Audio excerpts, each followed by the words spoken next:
No último vídeo que eu fiz sobre a Confissão de Fé de Westminster e como ela foi alterada, eu estava comentando sobre justamente as alterações que ocorreram no passado e como devemos ser honestos com essas alterações. E eu recebi muitos comentários no privado e também naquele vídeo de pessoas dizendo que, na verdade, elas concordam com essas alterações e que elas estão muito felizes que elas têm, na verdade, esses 3 documentos ao invés de 10 documentos de fé de Westminster. E aqui nesse vídeo eu vou dar 10 argumentos para vocês entenderem por que a gente precisa desses 10 documentos produzidos pela Assembleia de Westminster, os documentos originais dessa Assembleia, do que esses 3 documentos que a gente geralmente tem em várias denominações presbiterianas no Brasil. Não estou aqui só falando da IPB, mas também temos a IPU, a IPI e várias outras denominações. Não estou querendo apontar dedos para as denominações, mas eu estou apenas dando o argumento de que por que seria melhor a gente usar então esses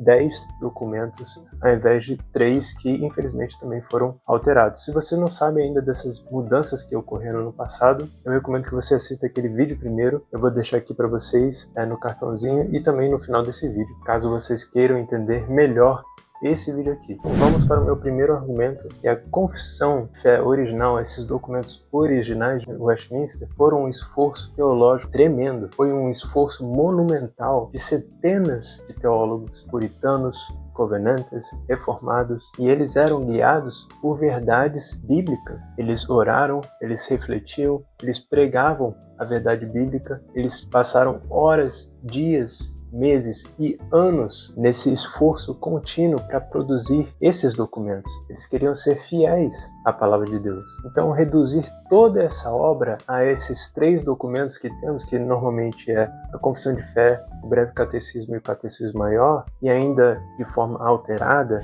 é basicamente ignorar a riqueza e esse esforço que eles trouxeram para a sociedade, para a igreja. A gente está ignorando a profundidade que eles queriam trazer para a igreja, para a sociedade. Então, meu primeiro argumento seria esse, que a gente trazendo esses 10 documentos, a gente estaria honrando o esforço desses homens que buscavam tanto a verdade, que lutavam, que morriam pela verdade. E certamente esses homens não eram perfeitos, certamente esses homens não eram apóstolos, certamente esses homens não eram a palavra de Deus, porém a gente tem que reconhecer a nossa pequenez, o nosso contexto moderno, que a gente ora muito menos do que eles, a gente estuda a palavra de Deus muito menos do que esses homens faziam, e tantas coisas podem ser citadas aqui. Então, trazer esses 10 documentos seria apenas uma questão também de respeito à história da igreja, respeito às nossas raízes do presbiterianismo. Meu segundo motivo é que se a gente rejeita esses 10 e tem esses 3 documentos e eles alterados, a gente perde a identidade confessional presbiteriana. Então, reduzir os documentos para 3 ao invés de 10 cria uma versão diluída da fé reformada. Significa então que as igrejas reformadas não são mais tão distintas assim de outras denominações evangélicas. Então, restaurar esses 10 documentos irá, na verdade, fazer com que a gente preserve a identidade única e confessional das igrejas reformadas. E aí muitos vão querer objetar a isso, dizendo que mas a gente tem 3 documentos e se a gente for fiel a esses 3 documentos, então vai ser o suficiente para a gente ser distinto das outras igrejas. Mas aí que eu chego no meu terceiro ponto. Que uma vez que a gente tem esses 10 documentos, a gente tem aqui uma unidade doutrinária completa. Os 10 documentos de fé originais de Westminster criam uma unidade doutrinária que cobre áreas como liturgia, adoração, magistrado civil, eclesiologia, vida prática cristã.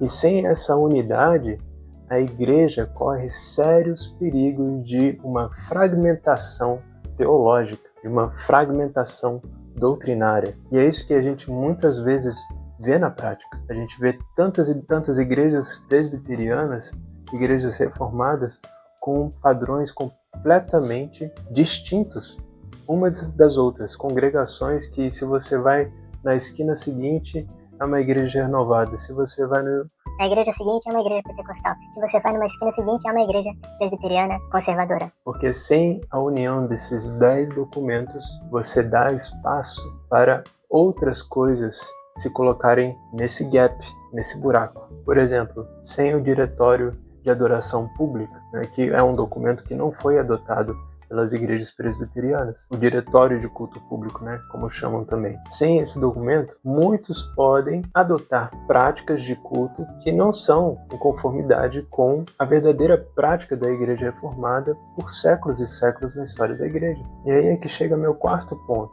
que ignorar esses documentos é basicamente ignorar séculos e séculos de sabedoria. É dizer que a idade moderna, que a modernidade, que o relativismo é mais inteligente do que todas essas pessoas que geraram esses documentos. Você tem que entender que, por exemplo, um dos documentos que se chama a Liga Solene, ela conseguiu unir tantos membros de tantas igrejas diferentes, de tantas congregações diferentes e locais para acreditar no mesmo pacto, na mesma aliança, nessa mesma luta pela verdade. Algo que falta bastante nas denominações reformadas modernas de hoje em dia, que não aceitaram esses documentos. Então, meu quinto argumento seria que adotar esses 10 documentos é uma excelente ferramenta de proteção contra o pragmatismo moderno que temos. Como eu comentei antes, né, ignorar esses documentos trazem uma teologia de culto, por exemplo, mais fragmentada, mais relativista. Então, quando você ignora partes desses documentos, ou então todos os documentos, você está praticamente abrindo a porta para o pragmatismo. A igreja começa a adotar práticas porque funcionam, porque nada está escrito nas nossas confissões sobre esses temas. Por exemplo, o culto na igreja, quando a gente tem salinhas e divisões de salinhas para as crianças, por exemplo, é uma prática muito comum. Se a gente adotasse o diretório de culto público, essas coisas iriam acontecer muito menos, ou então sequer acontecer. A gente estaria muito mais preocupado com a glória de Deus, a reverência no culto, do que pragmatismo, do que entretenimento. O meu sexto argumento, e esse aqui vai ser o mais importante, é que sem esses 10 documentos, houve uma grande perda da autoridade bíblica na sociedade. A remoção que a gente tem do capítulo 23, por exemplo, que foi completamente reescrito, contribuiu para a secularização da igreja e, consequentemente, da sociedade. Eu falo isso também nesse outro vídeo que eu fiz, quando eu comento a respeito dessa mudança. E isso também contribuiu para que fosse permitido, então, nações adotarem leis que não são baseadas na palavra de Deus, mas são baseadas apenas, adivinha em quê? Relativismo, pragmatismo, humanismo. Então, reinstaurar esses 10 documentos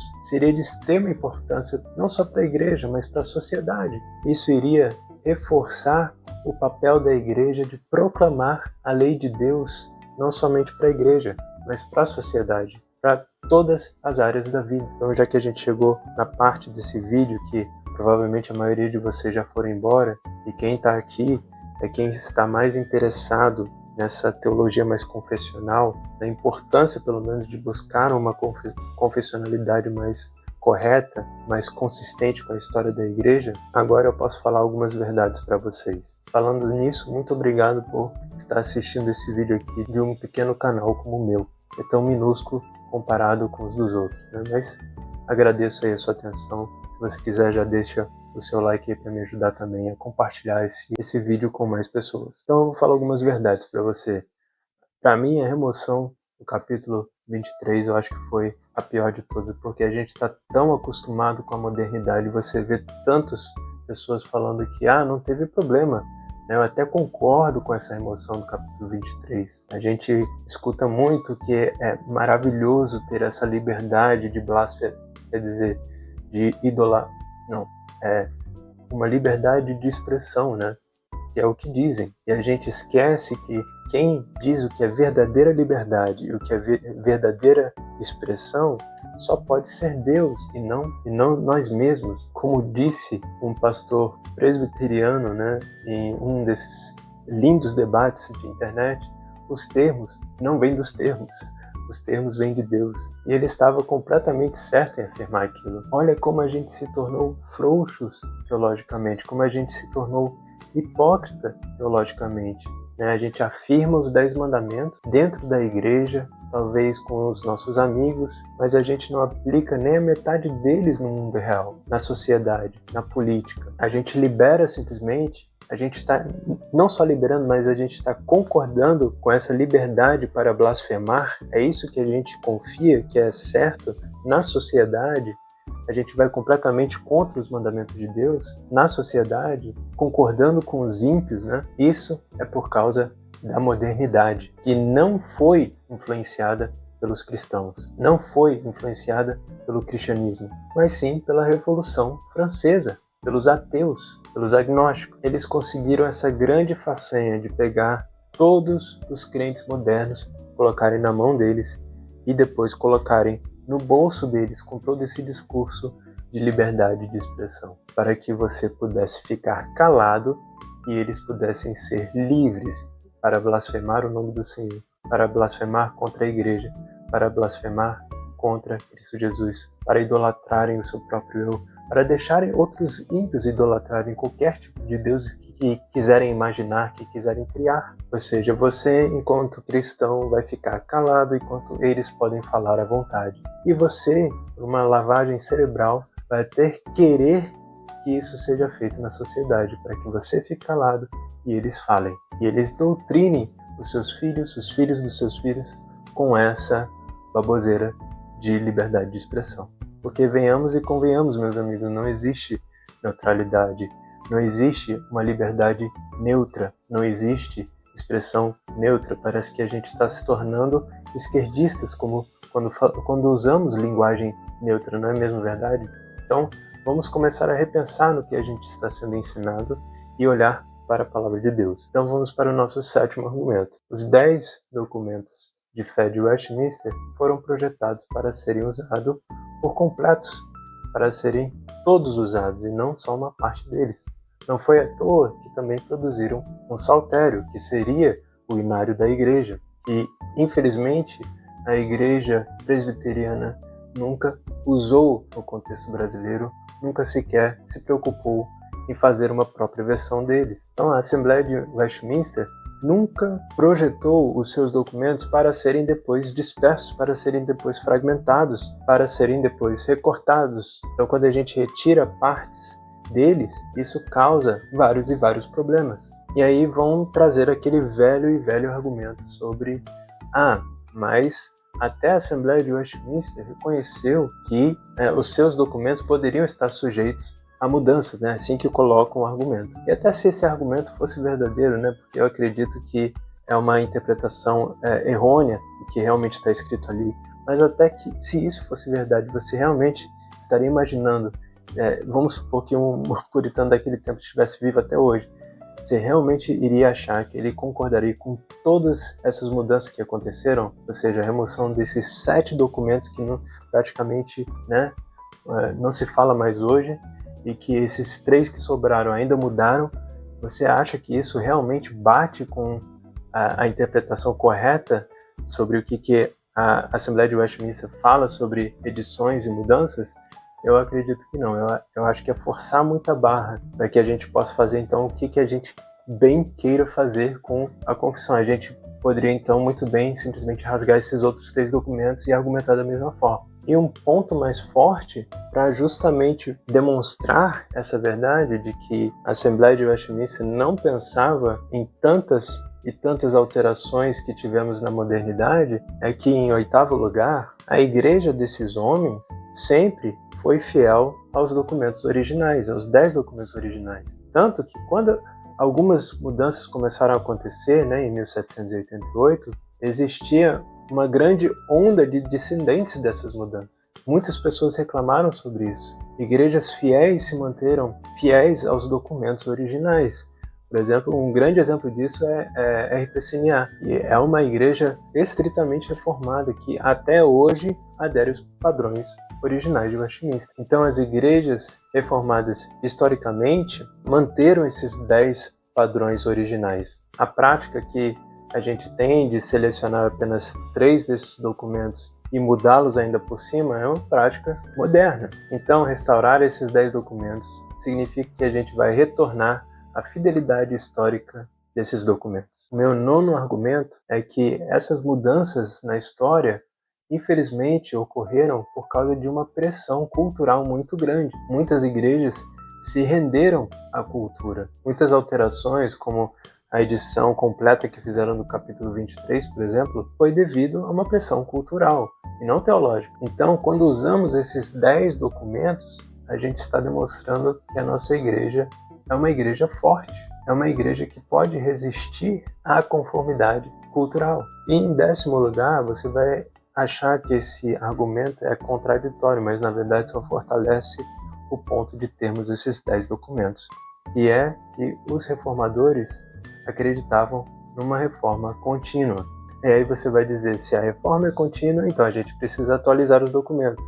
Mas só que, na verdade, era o contrário.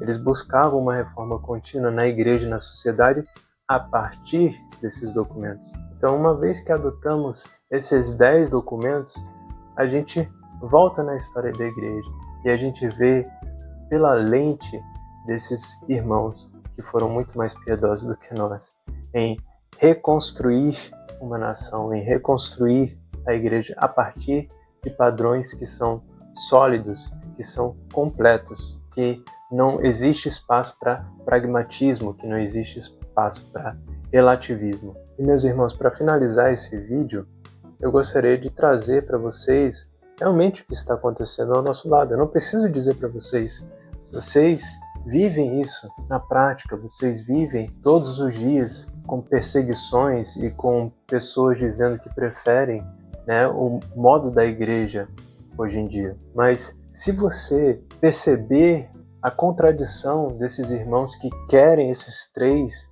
documentos que foram alterados ao invés dos 10 originais, você vai perceber que muitos deles reclamam também das suas próprias igrejas. Ou então que reclamam de outras igrejas. Mas se os 3 documentos que a gente tem dá espaço suficiente para que outras igrejas sigam outras práticas estranhas, por que a gente vai reclamar delas?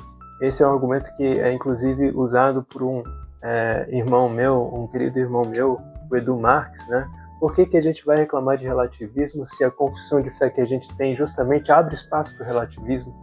É uma contradição. Então, por que ao invés de reclamar, a gente não retorna aos padrões originais de fé de Westminster? A gente tem que tomar muito cuidado, irmãos, porque igrejas que trocaram esse padrão original pelo padrão moderno, olha o que aconteceu com elas.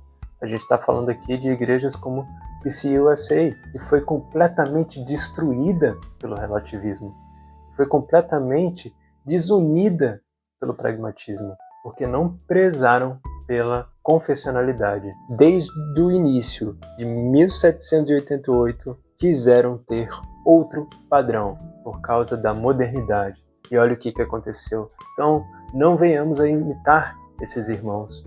Ou, infelizmente, não tão irmãos assim mais, Infelizmente, eu falo isso com muito pesar no meu coração. Então, vamos tomar muito cuidado para que a gente não imite esses irmãos, porque essa queda da PCUSA não aconteceu da noite para o dia. E tudo começou em 1788 com essas mudanças. E para que você aprenda mais sobre esse tema, como eu disse no início do vídeo, eu tenho esse vídeo aqui para vocês, que fala sobre isso, mas eu tenho outro vídeo também que fala sobre o calvinismo brasileiro, que também vai falar um pouco sobre esse tema de confissão, de teologia reformada no Brasil. Então é isso, meus irmãos. Eu espero que vocês tenham gostado. Se sim, deixem seu like aqui e compartilhe esse vídeo, vejam até o final. Várias e várias vezes, isso me ajuda muito, ajuda o algoritmo a empurrar esse vídeo para outras pessoas que precisam saber dessas verdades que são difíceis de falar. Mas enfim, é isso. Valeu. Até a próxima.